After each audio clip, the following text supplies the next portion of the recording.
Magandang umaga. Ngayon po ay araw ng Biyernes, December 22, 2023. Update po muli sa lagay ng panahon. Ayon sa Pag-asa, shear line ang nakakaapekto sa eastern section ng Northern Luzon, habang northeast monsoon nakakaapekto naman sa nalalabing bahagi ng Northern Luzon.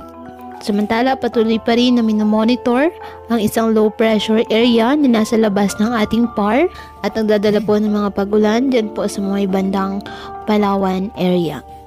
Mababa naman sa ngayon ang tsansa ng nasabing LPA na maging bagyo. Samantala, dahil po sa amihan, may gale warning na nakataas sa Batanes, Ilocos Norte, Cagayan, kasama ng Babuyan Islands, Isabela, Aurora, Northern Quezon, kasama na ang northern and eastern coast of Polillo Islands, the eastern coast of Patnungan and Jomalig, Ilocos Sur, La Union at Pangasinan. Kaya delikado pa rin ang pumalaot, lalo na ang ating mga kababayang mangingisda at may maliliit na sasakyang pandagat. Ngayong araw, dahil po sa shear line at trough ng low pressure area, ang Cagayan, Isabela, Apayao, Aurora, northern portion of Quezon at Kalayaan Islands asahan na maulap na kalangitan na may kalat-kalat na pag-ulan at thunderstorms.